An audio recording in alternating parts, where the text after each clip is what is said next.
소나무가 무성하고 샘이 솟는다 하여 붙여진 이름 송천리. 지금은 갈 수 없는 곳 황해도의 조그마한 마을이다. 이곳에 우리 민족의 첫 교회가 세워졌던 때는 1883년. 언더우드와 아펜젤러가 복음을 들고 인천항으로 들어오기도 전이었다. 초기 선교사가 한국 땅을 밟기 전 만주에서 복음을 접한 서상륜, 서경조 형제에 의해 자생적으로 세워진 소래교회. 소래교회는 그 누구의 도움 없이 스스로 존재하는 우리 민족의 첫 교회였다. 한반도에 복음의 씨앗을 뿌린 첫사람은 선교사가 아닌 바로 우리 선조였던 것. 우리 땅에 신앙의 뿌리를 내리며 선교사들만의 역사가 아닌 민족 복음의 역사를 만든 사람들. 과연 그들은 누구일까? 신앙의 유산을 선물한 첫사람의 흔적을 찾아 떠나는 여정. 지금 시작합니다.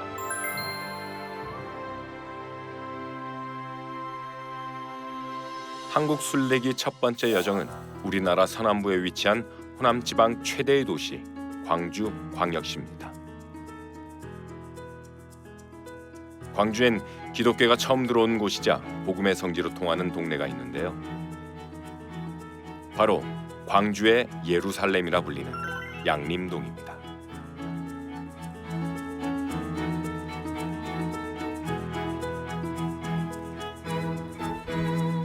근대 역사 문화가 곳곳에 남아있는 양림동. 오래된 주택촌으로 향합니다.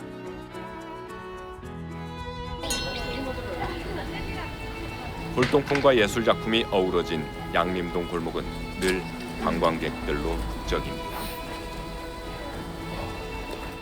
예, 지금 제가 걷고 있는 이 길은 광주의 핫플레이스 양림동입니다. 주위에 이렇게 옛날 것들이 많고 이런 것들 보고 있으니까 마치 타임머신을 타고 과거로 돌아온 듯한 그런 느낌입니다.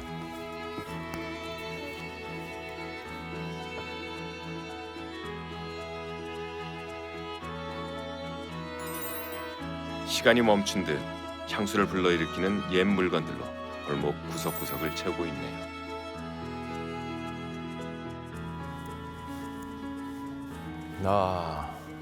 여기도 물건들이 많네. 재봉틀.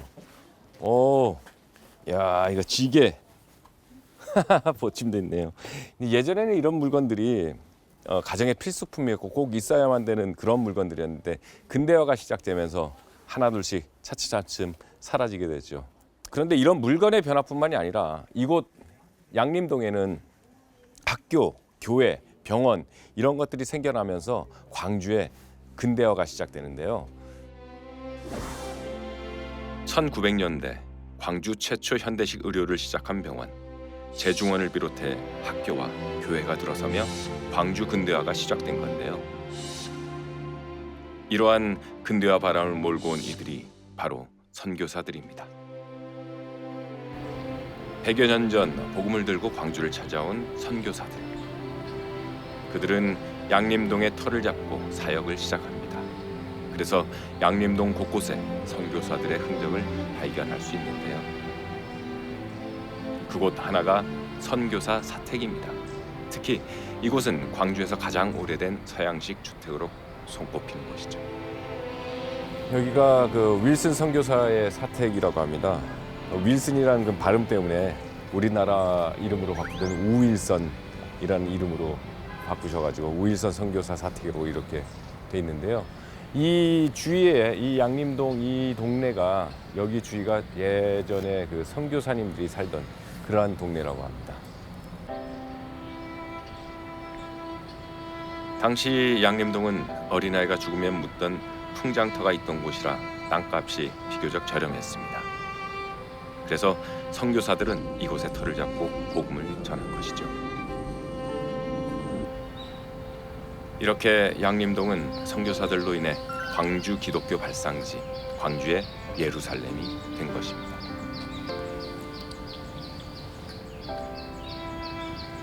미국에서 온 선교사들은 광주를 제2의 고향으로 여기며 영혼을 살리기 위해 헌신했고, 이들은 죽어서도 광주 양림동 이 땅에 묻힙니다.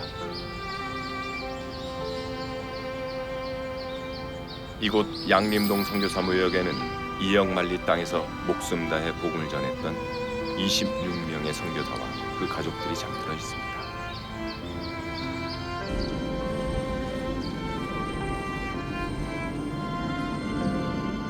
많은 선교사들이 뿌린 복음의 씨앗은 광주의 부흥을 일으키며 열매를 맺게 되는데요. 이곳 양림동에는 인물 역사거리나 선교사님에 관한 벽화들이 많은데요. 그 중에서도 유독 눈에 띄는 분이 계십니다.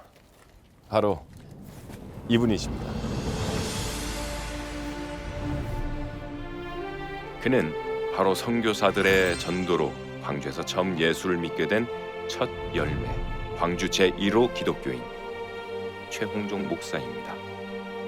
그는 어떻게 예수님을 믿게 됐을까요?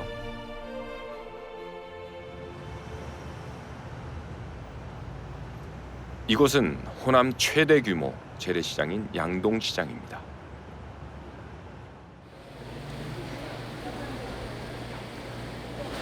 과거엔 구동방 장터였던 곳인데요. 예수님을 만나기 전 청년 최홍종은 이 장터에서 유명한 싸움꾼이었습니다.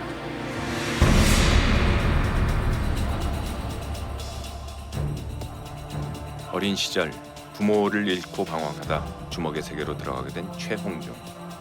그는 일명 최망치라 불리는 깡패였던 겁니다. 그때 깡패 최홍종에게 푸른 눈에 낯선 선교사가 다가와 복음을 전합니다. 처음엔 호기심에 다가갔지만 선교사들과 함께 지내며 자연스럽게 복음을 받아들인 최홍종.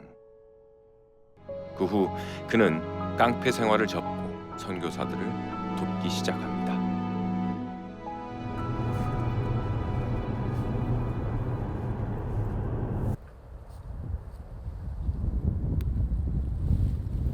호남 최대 포구였던 나주 영산포.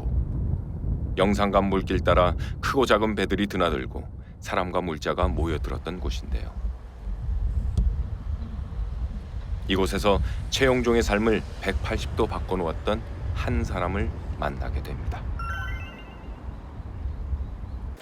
네, 안녕하세요. 네, 안녕하세요. 네. 서태입니다. 네, 반갑습니다. 네, 최 호사님 손자분 되시다고 네, 그렇습니다. 그랬습니다. 네. 예. 오늘 뭐 백길 체험 예. 최홍종의 손자를 통해 그 당시 특별한 만남에 대한 자세한 얘기를 들을 수 있었습니다.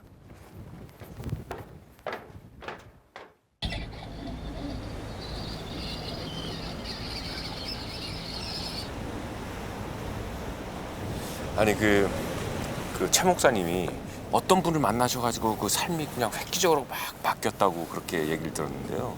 도대체 어떤 분을 만나신 겁니까? 예, 할아버님 생이 아주 근본적으로 바뀌게 된 계기가 네, 포사이트라고 하는 선교사님을 만난 다음에 그렇게 됐어요. 포사이트. 네. 예. 목포에서 주로 의료 선교를 하시던 네. 분이었어요. 그런데 할아버님이 그분을 처음 만난 게 1908년 4월경인데 그때 이제 목포에 계셨던 그 의사 선교사 네. 포사이트가 광주 제중병원에서 근무하시던 오웬 선교사가 갑자기 폐렴이 걸려가지고 네. 생명이 유독해지셔서 네네. 그분을 이제 윌슨 그 원장이 네. 와서 좀 치료를 부탁했던가 봐요. 그래서 네. 이제 목포에서 배를 타고 네. 영산포로 오신 거예요. 아, 그럼 이 길을 따라서 이 길을 이렇게 따라서 쭉 해서 오신 영산포로. 거네요. 네.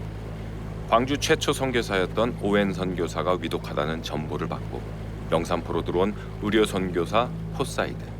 당시 최홍종은 포사이드를 마중 나가는 길이었던 겁니다. 그런데 여기서 이제 내려서 이제 광주로 들어오시는데 네네네. 오시는 가운데 그 금당산 있는데 지금 효천역에 있는 그 근처에서 그 한센병 환자, 여자 환자가 길에 쓰러져 있는 걸 이 양반이 보셨어요. 그래서 그걸 지나치지도 못하고 네. 내려가지고 네. 그 환자를 나귀에 앉히시고 그 본인은 그 나귀를 끌고 걸어서 이제 들어오시는 장면을 할아버님이 목격을 하신 거예요. 최홍종의 눈앞에 믿을 수 없는 광경이 펼쳐집니다. 포사이드 선교사가 악취가 진동하고 손발에 고름이 나오는 나 환자를 보자마자 한치의 망설임도 없이 두 손으로 안아 말에 태운 겁니다.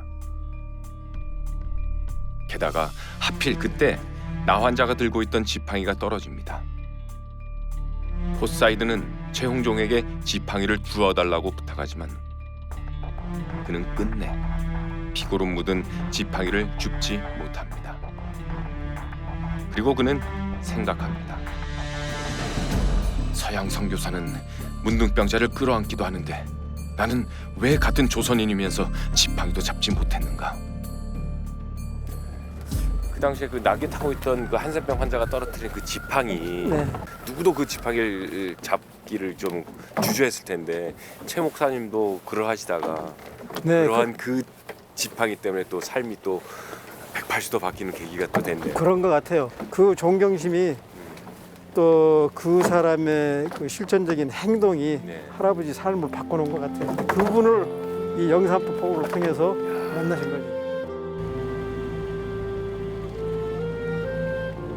포사이드 선교사의 모습을 통해 예수를 발견하게 된 최홍중. 그는 그때부터 예수를 닮고 따르는 진짜 교인이 되기로 결심합니다.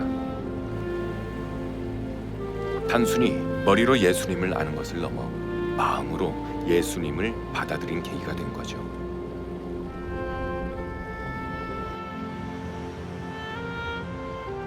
예수님을 만난 후 그의 삶은 어떻게 바뀌었을까요? 지금은 광주 기독병원이지만 이 병원의 전신이 바로 광주 최초 근대식 병원이었던 제중원인데요. 이곳에 그의 흔적이 남아있다고 해서 찾아가 봤습니다. 여기 지금 윌슨의 조수들 해가지고 최홍동이 나오지 않습니까? 최 목사님 성함이 네, 있네요. 네. 1907년에 네네. 윌슨 그 의료 선교사가 할아버님한테 한국말을 가르쳐 달라고 부탁을 하고 또 할아버님은 윌슨 의사한테 의료 기술을 배우는 그런 관계를 맺고 제중원에서 일을 시작을 하셨어요. 네. 그래서 윌슨 선생님께 한국어 배워달라고 그러면서부터 이제 최홍종 목사님이 병원에 이제 와서 제중원하고의 관계가 시작된 그렇습니다. 거네요. 와서 또 그러고 이제 조수가 필요하니까 네네. 의료 기술을 가르치면서 네. 같이 이렇게 수술실에서 같이. 일도 하고 주사도 놓고 그런 것을 배우셨대요. 그래서 그 당시에 그 선교사들이 미국으로 보낸 보고 편지들 보면은 네네. 굉장히 그 의료 기술이 좋다고 개업을 해도 좋을 정도의 의사가 됐다 그런 얘기들이 나온다 그래요. 원래 그러나 이렇게 그건 하진 않으셨습니다. 손재주가 좀 타고나신 그런 부분이.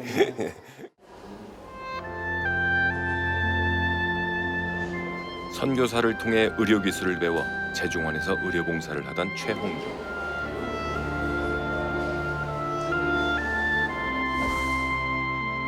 그 당시 유일하게 제중원에서만 나 환자를 수용하고 치료를 했는데요.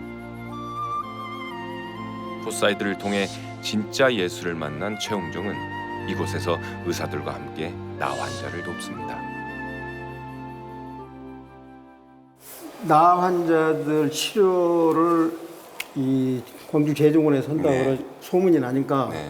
환자들이 이쪽으로 많이 몰리기 시작을 했어요. 네. 그래서 그 작은 집 가지고는 안 돼서 여기서 한 2km 떨어진 봉선동이라는 곳에 네. 땅을 한 네. 1000평 정도를 할아버님께서 기증을 해가지고 이 나 환자 그 수용 시설을 만드는 게 최초의 한국 최초의 민간인이 설립한 그 한센병 환자를 위한 병원입니다. 병원이네요. 이게 그러니까 예. 이 부지를 여기 써 있네요. 최홍종 목사님께서 이 부지를 이렇게 기부를 하신 거네요. 기증을 하신 거네요. 그렇습니다. 예. 그 당시에 그 광주 분들 증언을 들어보면은 직접 그 예를 들면 다리 밑에 네. 버려져 있는 그런 환자를 업어 나르고 뭐 그런 것들을 목격할 정도로 아주 헌신적으로 활동을 하셨다는 얘기를 많이 들었습니다. 네. 그러니까 여기 총 책임자로 계시면서 그런 일들을 다 하셨군요. 예, 그렇다고 들었습니다. 네. 제중원에 나 환자들이 몰리면서 더 이상 이들을 수용할 수 없게 되자 최홍종은 큰 결심을 합니다. 자신의 땅 1000평을 기증해 최초 근대식 나병원을 세운 것이죠. 그는 거동이 불편한 나 환자들을 업고 병원에 데려올 정도로 그들을 가족처럼 섬기고 보살핍니다. 당시 광주 나병원을 방문했던 기독신보 기자는 최홍종의 모습을 이렇게 기록합니다. 병원을 주관하는 의사는 R.M. 윌슨 씨요. 조선 형제로 이 병원에 다니며 치료를 시키는 이는 최장로 홍종 씨라. 그는 나 환자뿐 아니라 빈민구제와 기독교 사회 운동에도 관심이 많아 광주 YMCA의 창립에 힘쓰기도 했고 1921년 평양신학교를 졸업하며 광주 최초 목사로 활동하기도 합니다.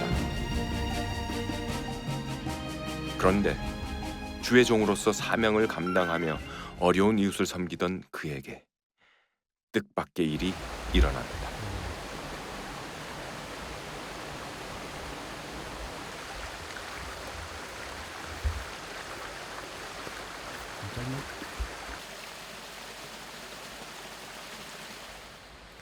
나 환자를 돌보며 믿음의 본이 되었던 최홍종 목사. 그런데 그는 1935년 1월 돌연 사망 통지서 단 하나만 남기고 산속으로 들어갑니다.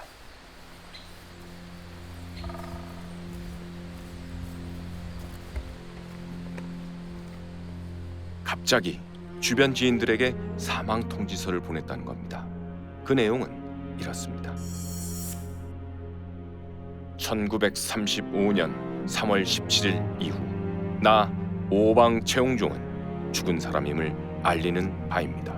인간 최홍종은 이미 죽은 사람이므로 좌우에 거리에서 나를 만나거든 아는 채를 말아주시기 바라오.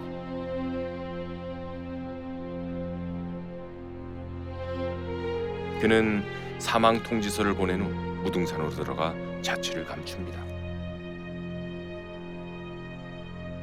이곳은 최홍종 목사가 산속에서 은둔 생활을 했던 오방정이라는 곳인데요. 그는 왜 오방이란 이름을 붙였을까요? 오방이라는 것은 정치, 경제, 사회, 가정, 종교 이 5가지를 얘기하는데요.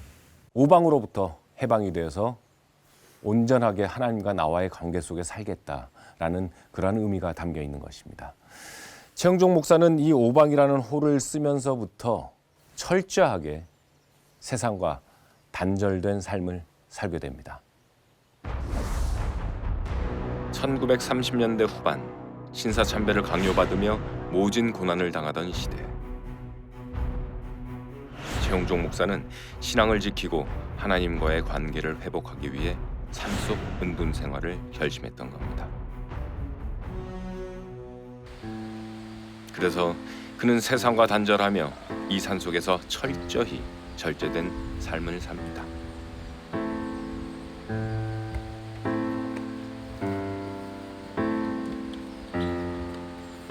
그가 머물 당시엔 이러한 집의 형태가 아니었습니다. 사방을 판자로 막은 손수레를 만들어 끌고 다니며 그 좁은 공간에서 생활을 했다는데요.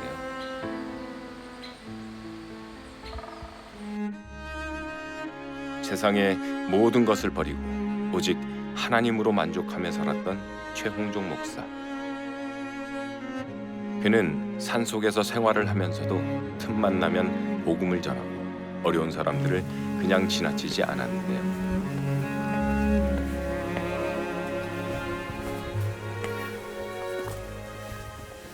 이 산속에 최홍종 목사가 사역했던 곳이 있다고 해서 찾아가 봤습니다.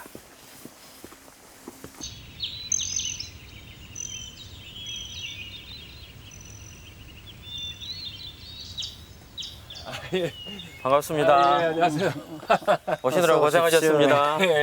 안녕하세요. 서태합니다. 네, 저는 신림교회 이전규 목사고요. 네네. 여기는 임낙경 목사님. 강원도에서 예. 왔습니다. 예. 서태합니다. 이런 산속에 수련원이 있어요. 네네. 네. 오시느라고 고생하셨죠. 예. 이 수련은 그 옛날 신림교회고요. 네네. 오방 최흥정이라는 목사님이 네. 1935년도에 춘소론에 들어오셔서 거기에서 이제 기거하시면서 신림 마을 분들에게 복음을 전합니다. 그래서 세워지게 된 교회였고 이게 이제 나중에 내려간 뒤로 오방 수련원으로 네. 이렇게 됐습니다. 원래는 이렇게 교회로 지어졌는데 교회로 이제 맞습니다. 나중에 네. 그거보다는 이게 사찰 경례거든요. 예, 올라오는 길에 이게 사찰도 많고 지연돼서 있더라고요. 사찰 경례인데 네. 교회가 있을 수 있다는 것이 그 오방 최홍정 목사님 아니면 이거 상상도 네. 못하지.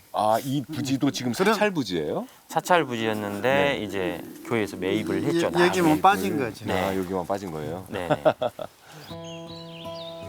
그는 불교세가 강한 환경 속에서도 복음을 전하기 위해 교회를 세우고 예배를 드린 거죠. 이제 이곳은 그를 기억하는 이들이 찾아오기도 하고 기도하고 예배하는 수련원이 되었습니다. 야, 여기 이 종이다 다를 예, 종입니다. 한번 쳐보시죠. 이게 옛날부터 있던 예, 종이에요. 예. 한번 야. 쳐보십시오. 오, 소리 좋아. 이게 종소리만 들으면 이렇게 마음이 좀 편안해지는 것 같아요. 예, 야, 다들 좋아하십니다. 네. 이 종. 와, 이게 안에 들어가 보니까 굉장히 아늑하네요. 예. 비록 건물은 새로 지었지만 여전히 최영종 목사의 숨결이 서려 있는 공간입니다. 최영종 목사의 가장 어린 제자로 그와 함께 생활했던 임락경 목사. 그가 기억하는 최영종 목사는 어떤 모습이었을까요?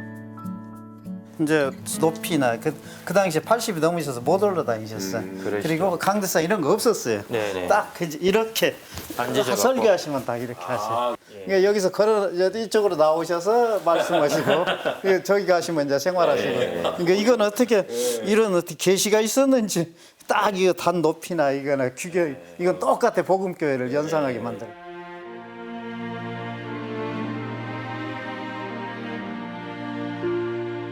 최영종 목사는 80이 넘어 거동이 불편함에도 늘 말씀 전하는 자리를 사모하고 그 자리를 지켰던 겁니다.